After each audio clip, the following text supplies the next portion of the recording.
Good morning మ్యాగజైన్కి స్వాగతం. ప్రముఖ దినపత్రికలు వస్తున్న వార్తలు వెనకాల జరుగుతున్న పరిణామాలు చూద్దాం.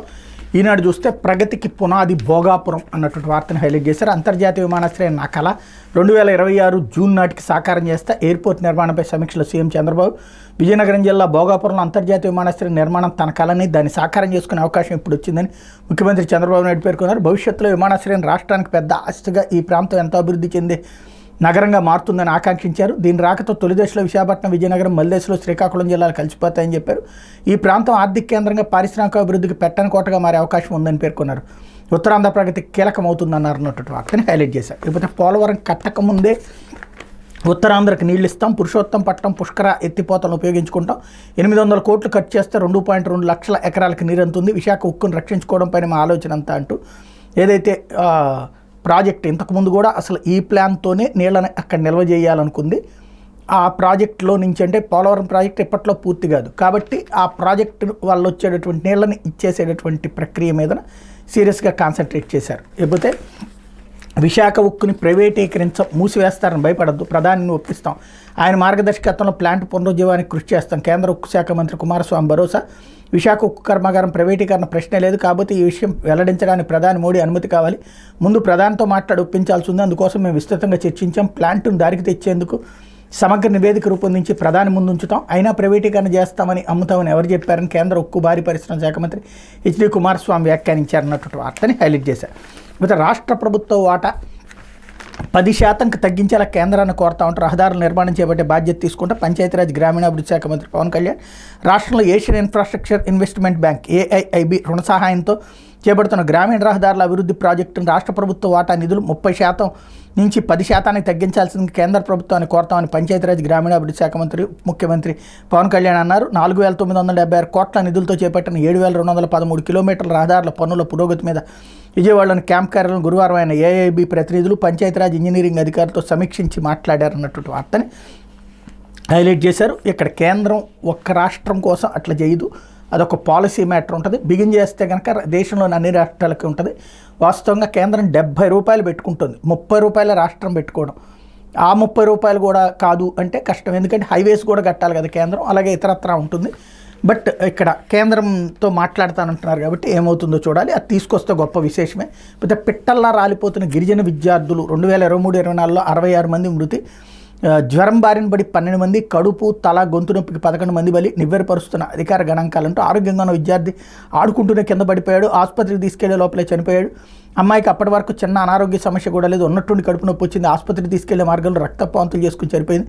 గిరిజన ఆశ్రమ పాఠశాలలో నమోదైన మరణాలు ఎలాంటివే కాదు, దోమకాటుకు జ్వరం బారిన పడి సరైన సమయంలో చికిత్స అందక ప్రాణాలు కోల్పోయిన చిన్నారులు కూడా అనేక మంది ఉన్నారు. కామెర్లు సోకిన గుర్తించకపోవడం, కడుపు నొప్పి, హార్ట్ అటాక్ ఇలా రకరకాల కారణాలతో ఆశ్రమ పాఠశాలలో చదువుతున్న విద్యార్థులు పిట్టల్లా రాలిపోతున్నారు అన్నటువంటి వార్తని హైలైట్ చేశారు. ఇక్కడ సమస్యల్లో ఏంటంటే రెగ్యులర్ హెల్త్ చెకప్ అన్నటువంటిది వాళ్ళకి అవసరం, ఎందుకంటే అక్కడ వైద్య సదుపాయాలు ఉండవు, అది చేయలేకపోతూ ఉన్నాం. తరతరాలుగా ఎదురవుతున్నటువంటి సమస్య ఇదే. లేకపోతే ఇద్దరూ వద్దు అంటూ ఏదైతే అమెరికాలో బైడెన్, ట్రంపుల మీద వ్యతిరేకత, తొలిసారిగా అధ్యక్ష అభ్యర్థుల సంక్షోభాన్ని ఎదుర్కొంటున్న అగ్రరాజ్యం బైడెన్ అయితే గెలుపు కష్టమైన నిధుల సేకరణకర్త క్లూని, భారత్ సంతతి ప్రజల్లోనూ 19% తగ్గిన ఆదరణ అంటూ గతంలో ఎన్నడూ లేనంతగా అధ్యక్ష అభ్యర్థుల సంక్షోభాన్ని అమెరికా ఎదుర్కొంటుంది. ప్రస్తుతం పోటీలోని డెమోక్రటిక్ అభ్యర్థి జో బైడెన్, రిపబ్లికన్ అభ్యర్థి డొనాల్డ్ ట్రంపుల మీద ఓటర్లు పెదవిరుస్తున్నారు. ట్రంప్ కంటే బైడెన్పై ఈ వ్యతిరేకత కాస్త ఎక్కువగా ఉంది. హాలీవుడ్లో బైడెన్కి నిధులు సేకరించే నటుడు, దర్శకుడు జార్జ్ క్లూనీ సైతం తీవ్రంగా స్పందించారు. ఆయనైతే డెమోక్రాట్ల గెలుపు కష్టమేనని స్పష్టం చేశారు. మరో భారత్ సంతతి అమెరికన్లో కూడా బైడెన్ పట్ల వ్యతిరేకత వ్యక్తం అవుతుంది అన్నటువంటి వార్తని హైలైట్ చేశారు.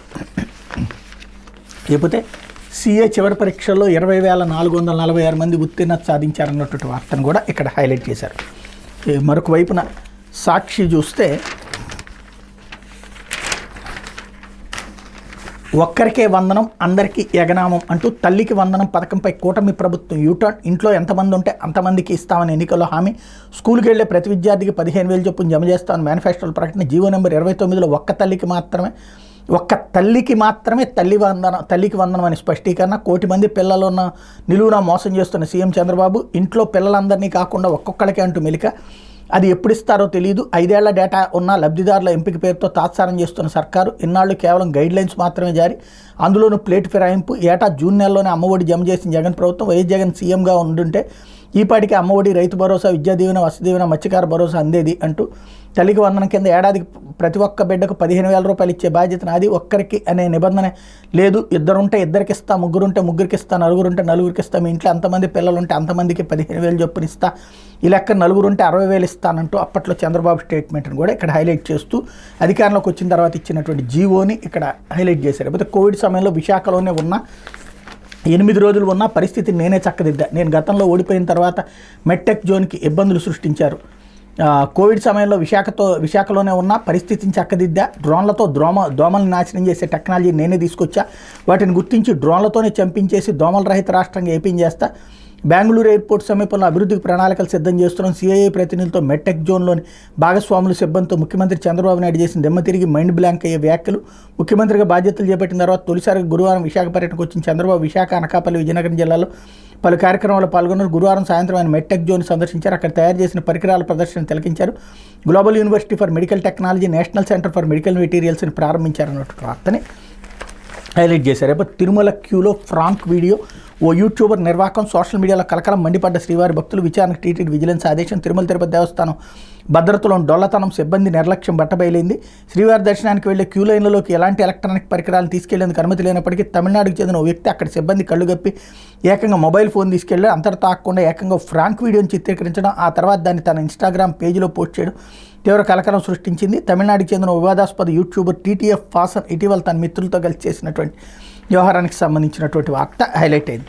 లేకపోతే విజయవాడ సిపిగా రాజశేఖర్ బాబు 9 మంది ఐపీఎస్ అధికారులు బదిలీ, రాష్ట్రంలో 9 మంది ఐపీఎస్ అధికారులు ప్రభుత్వం బదిలీ చేసింది. ఏపీ రోడ్ సేఫ్టీ అథారిటీ చైర్పర్సన్గా ఉన్న అంజనా సిన్హాకు ఏపీఎస్పీ డైరెక్టర్ జనరల్గా అదనపు బాధ్యతలు అప్పగించింది. విజయవాడ పోలీస్ కమిషనర్గా ఐజీ రాజశేఖర్ బాబు నియమించింది అన్నట్టు వార్తని హైలైట్ చేశారు. లేకపోతే రేషన్ బియ్యం అక్రమ రవాణాలో 5 ఐపీఎస్లు, రాష్ట్రంలో రేషన్ బియ్యం అక్రమ రవాణాలో 5 ఐపీఎస్ అధికారుల పాత్ర ఉందని పౌర సరఫరాల శాఖ మంత్రి నాదెళ్ల మనోహర్ ఆరోపించారు. ఇటీవల జరిగిన తనిఖీల్లో కాకినాడలోనే 43,000 టన్నుల పీడీఎస్ బియ్యాన్ని సీజ్ చేసి సమగ్ర దర్యాప్తుకు ఆదేశించామని చెప్పారన్నట్టు వార్తని హైలైట్ చేశారు. ఆ 5 పేర్లు ఏంటి అన్నటువంటిది బయటికి రావాలి, అలాగే వాళ్ళ మీద ఏం చర్యలు తీసుకుంటారన్నటువంటి చూడాలి. లేకపోతే మహిళా కమిషన్కు వేధింపులు అంటూ చైర్పర్సన్ సభ్యులకి వేతనాలు నిలిపివేత, టీఏడీఏలు ఆఫీస్ నిర్వహణ ఖర్చులు ఇవ్వకుండా ఇబ్బందులు, వేతనాలు అడిగితే రాజీనామా చేసి వెళ్ళిపోవాలని అధికారులతో సలహాలు, మిమ్మల్ని ఉండనివ్వరంటూ ఓ అధికారి బెదిరింపు, కమిషన్ ఆదేశాలు పట్టించుకుని అధికారులు, గవర్నర్కు ఫిర్యాదు చేసిన మహిళా కమిషన్ చైర్పర్సన్ వెంకటలక్ష్మి,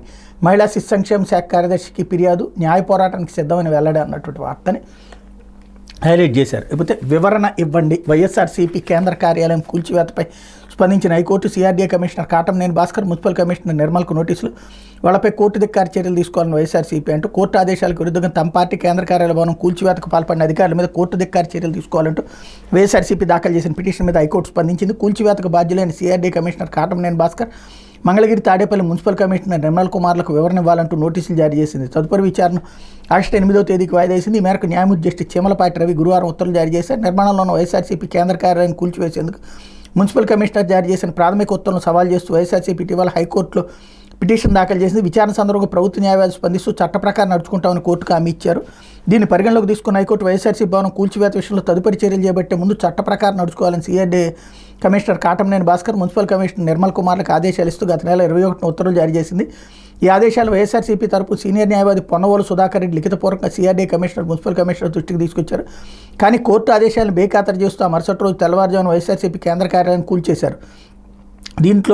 దీంతో CRDA commissioner Katamneni Bhaskar, municipal commissioner Nirmal కుమార్ల మీద కోర్టు ధిక్కార చర్యలు తీసుకోవాలని కోరుతూ వైఎస్ఆర్సీపీ గుంటూరు జిల్లా అధ్యక్షుడు శేషగిరిరావు పిటిషన్ దాఖలు చేశారు. ఈ వ్యాజ్యం గురువారం విచారణకు రాగా పిటిషనర్ తరపు న్యాయవాది నన్నపనేని శ్రీహరి అధికారుల వ్యవహార శైలిని కోర్టు ధిక్కారాన్ని న్యాయమూర్తికి వివరించారు. వాదనలు విన్న న్యాయమూర్తి ప్రతివాదులుగా ఉన్న అధికారులిద్దరికీ నోటీసులు జారీ చేశారన్నట్టు వార్తని హైలైట్ చేశారు. తొందరపాటు చర్యలు వద్దు అంటూ వైఎస్ఆర్సీపీ నేతల విషయంలో పోలీసులకు హైకోర్టు ఆదేశం. తదుపరి విచారణ 16వ తేదీకి వాయిదా.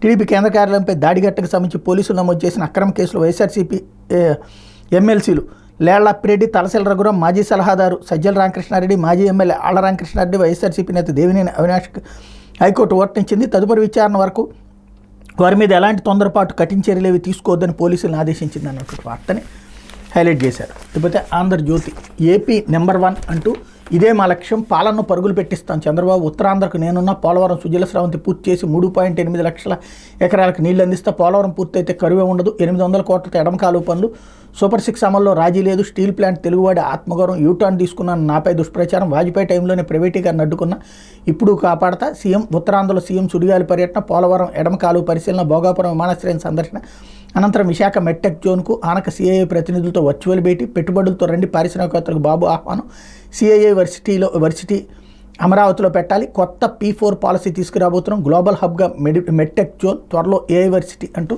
చంద్రబాబు ఇచ్చినటువంటి స్టేట్మెంట్ని హైలైట్ చేశారు. లేకపోతే వడివడిగా అడుగులు అంటూ ఆర్భాటం లేకుండా అణకువగా ముందుకు, బాబు 4.0 పాలనకు నేడుతో నెల రోజులు, అభివృద్ధి మంత్రం, సంక్షేమ సంతకం, పేదలు దివ్యాంగుల పింఛన్లు భారీగా పెంపు, జగన్ జమానాలు 1000 పెంపునికి 4 ఏళ్లు, వచ్చిన 15 రోజుల్లోనే అంత మొత్తం ఇచ్చిన బాబు, మళ్లీ పట్టాలెక్కిన అమరావతి రాజధాని నిర్మాణం, కేంద్రంతో బలపడిన బంధంతో రాష్ట్రానికి శుభం, ఇసుక మాఫియాకు ముకుతాడుతో తగ్గిన ధరలు, మెగా డిఎస్సి టైటిలింగ్ చట్టం రద్దు, అన్న క్యాంటీన్లు, రిఫైనరీలతో పాటు కొత్త కంపెనీలు రాక మార్గం సుగమం, తన శాఖల్లో పవన్ మార్కు చురుగ్గా మరికొందరు, వైసీపీ అరాచక శక్తులపై చర్యలు లేవని కేడర్ అసంతృప్తి, వట్టిపోయిన ఖజానాతో అల్లాడుతున్న ఎమ్మెల్యేలు అన్నటువంటి వార్తని హైలైట్ చేశారు. ఇకపోతే ఆత్మహత్యలో భారత్ టాప్ అంటూ ప్రతి లక్షకు 12 మందికి పైగా బలవన్మరణం, 2022లో 1.71 లక్షల మంది ఆత్మహత్య, ప్రపంచవ్యాప్తంగా భారత్లోనే అత్యధికం అన్నటువంటి వార్తని హైలైట్ చేశారు. ఇకపోతే కౌంటింగ్ తర్వాత కుమ్ముడు అంటూ గనుల వెంకటరెడ్డి బరి తెగింపు, గత ప్రభుత్వంలో గనుల శాఖ డైరెక్టర్గా పనిచేసిన వెంకటరెడ్డి లేళ్ళు అన్నీ కావు, జగన్ రెడ్డి అన్నుంటే చాలు కొండలు కూడా పిండి చేయొచ్చని తన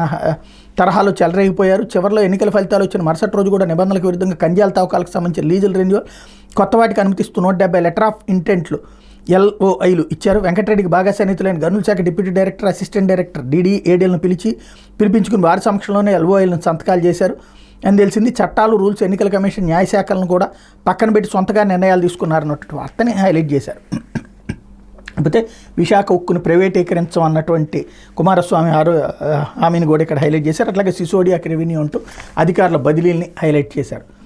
మరోవైపున జగన్ బాధుడు సరిచేస్తాం అంటూ స్థానిక సంస్థల నిధులపై పయ్యావుల తొలి సంతకం, సచివాలయ ఛాంబర్లో బాధ్యతల స్వీకరణ, స్థానిక సంస్థలకు 15వ ఆర్థిక సంఘ నిధులు 250 కోట్లు విడుదల చేస్తూ ఆర్థిక మంత్రి పయ్యావుల కేసు తన ఛాంబర్లో తొలి సంతకం చేశారు. గురువారం రాష్ట్ర సచివాలయంలో 2వ బ్లాక్లో ఆయన బాధ్యతలు స్వీకరించారు. ఈ సందర్భంగా మంత్రి మాట్లాడుతూ రాష్ట్ర ఆర్థిక పరిస్థితిని మెరుగుపరచడానికి ప్రజలపై పన్నుల భారం మోపే ఆలోచన తమకు లేదని, ఉన్న పన్నులను సవ్యంగా వసూలు చేయడం మీద మాత్రమే దృష్టి పెడుతున్నట్టు చెప్పారు. జగన్ ప్రభుత్వం విపరీతంగా పన్నుల భారం మోపి రాష్ట్ర ఆదాయాన్ని తీవ్రంగా దెబ్బతీసిందని, దాన్ని సవరించడం మీద దృష్టి పెట్టామని వివరించారన్నటువంటి వార్తని హైలైట్ చేశారు. లేకపోతే ఇసుక ఆసురులకు పెద్దన్న అంటూ పెద్దిరెడ్డి ఇసుక కొండల విలువ 17 కోట్లు, 41,000 టన్నులకు పైగా ఉన్నట్టు గుర్తింపు, కాలువ పనులు చేపట్టిన కంపెనీకి నోటీసులు అంటూ మాజీ మంత్రి పెద్దిరెడ్డి రామచంద్రరెడ్డి అక్రమంగా పేల్చిన ఇసుక కొండల కథ, 5 ఏళ్ల జగన్ అరాచక పాలనలో చెలరేగిన ఇసుకాసురుల బరితెగింపులకు పరాకాష్ట, అన్నమయ్య జిల్లా ములకల చెరువు మండలం సోంపల్లి పంచాయతీ రెడ్డివారిపల్లి సమీపంలోని ఇసుక కొండల విలువ 17 కోట్లు ఉంటుందని అంచనా, పెద్దతిప్ప సముద్రం మండలం సదుం సమీపంలోని సంగమేశ్వర స్వామి ఆలయం సమీపంలోని పాపాగ్ని నుంచి PLR పేరున్న టిప్పర్లో రాత్రింబావుళ్ళు ఈ ఇసుకని ఇక్కడికి తరలించారు. ఇసుక కొండలపై కలెక్టర్ చామకూరు శ్రీధర్ కొరడాహులు పెంచడం 2 రోజుల క్రితం గనులు భూగర్భ శాఖ మండల అధికారుల బృందం సీజ్ చేసింది. ఇక్కడ మొత్తం 27,472 క్యూబిక్ మీటర్లకు పైగా 41,000 టన్నులు ఇసుకున్నట్టు గుర్తించారు. వైసీపీ హయాంలో ధరలు బట్టి ఇసుక కొండల విలువ 20 కోట్లు దాటుతుందని పలువురు చర్చించుకుంటున్నారు అన్నటువంటి వార్తని హైలైట్ చేశారు. లేకపోతే నవరత్నాలు పేదలందరికీ ఇల్లు పేరు తొలగింపు, రాష్ట్రంలో పేదల గృహ నిర్మాణ పథకానికి గత వైసీపీ ప్రభుత్వం పెట్టిన నవరత్నాలు పేదలందరికీ ఇల్లు పేరును కొత్త ప్రభుత్వం తొలగించింది. పూర్తయిన పేదల ఇళ్లపై జగన్ బొమ్మతో ఉన్న లోగోలు అతికించడం, గత ప్రభుత్వ హయాంలో వేసిన నిర్దిష్ట రంగులకు కూడా తక్షణం నిలిపివేయాలని అన్ని జిల్లాల హౌసింగ్ అధికారులకు ఆదేశాలు జారీ అయ్యాయి. హౌసింగ్ కార్పొరేషన్ వెబ్సైట్తో పాటు కార్పొరేషన్ ద్వారా జారీ చేసే లబ్ధిదారుల కార్డులు, పాస్ పుస్తకాలు, సర్టిఫికెట్ల మీద కూడా జగన్ బొమ్మలు, వైసీపీ జెండా రంగులు లేకుండా వెంటనే చర్యలు తీసుకోవాలని, పేదల ఇళ్ల పథకాలకు కొత్త పేర్లు పెట్టే వరకు 2019కి ముందున్న పాత పేర్లను పునరుద్ధరించాలని హౌసింగ్ కార్పొరేషన్ ఉన్నతాధికారులు సూచించారన్నటువంటి వార్తని హైలైట్ చేశారు. ఇకపోతే మంత్రి లోకేష్ వాట్సాప్ బ్లాక్ అంటూ మెసేజ్లు పోటెత్తడంతో బ్లాక్ చేసిన మెటా ఇకపై సమస్యలకు ఈమెయిల్ చేయాలని విజ్ఞప్తి, సాయం కోసం వచ్చే ప్రజలకు తన ఇంటి తలుపులు ఎప్పుడు తెరిచే ఉంటాయని ఎన్నికలకు ముందు నారా లోకేష్ ప్రకటించారు. ఎన్నికల్లో గెలిచి మంత్రిగా బాధ్యతలు స్వీకరించాక ఉండవల్లిలో నివాసంలో ప్రజా దర్బార్ నిర్వహిస్తున్నారు. ఫోన్ కాల్స్, వాట్సాప్ ద్వారా వచ్చిన సందేశాలకు సైతం స్పందించి పరిష్కార దిశగా చర్యలు తీసుకున్నారు. ఇటీవల వాట్సాప్ మెసేజ్కి స్పందించి 25 మంది దివ్యాంగ విద్యార్థుల సమస్యలు పరిష్కరించారు. దీంతో మంత్రి లోకేష్ దృష్టికి తీసుకెళ్తే చాలు పరిష్కారం లభిస్తుందని రాష్ట్ర వ్యాప్తంగా ప్రజలందరూ విశ్వసిస్తున్నారు. వేలాది మంది తమ సమస్యలను ఒకేసారి మంత్రి లోకేష్కి వాట్సాప్ చేయడంతో సాంకేతికపరమైన సమస్యలు ఉత్పన్నమయ్యాయి. తరచూ ఇదే సమస్యలు ఎత్తడంతో మెటా పలుమార్లు మంత్రి లోకేష్ వాట్సాప్ను బ్లాక్ చేసి దీంతో ప్రత్యామ్నాయంగా తన వ్యక్తిగత ఈమెయిల్ ద్వారా ప్రజలకు అందుబాటులోకి రావాలని మంత్రి లోకేష్ నిర్ణయించారు. ఇక నుంచి ప్రజలు ఎవరైనా సమస్యలు తెలియజేయాలంటే hello lokesh@ap.gov.inకి మెయిల్స్ పంపాలని మంత్రి లోకేష్ విజ్ఞప్తి చేశారు. పేరు, ఊరు, మొబైల్ నెంబరు, మెయిల్ ఐడి, సమస్య లేదా సహాయానికి సంబంధించిన పూర్తి వివరాలను వినతుల్లో పొందుపరచాలని సూచించారు. ప్రజలందరూ మెయిల్ ఐడికి వినతులు పంపించాలని కోరారు అన్నటువంటి వార్తని హైలైట్ చేశారు. ఇది ఈ దినపత్రికలో వచ్చినటువంటి వార్తలు వెనకాల జరుగుతున్న పరిణామాలు.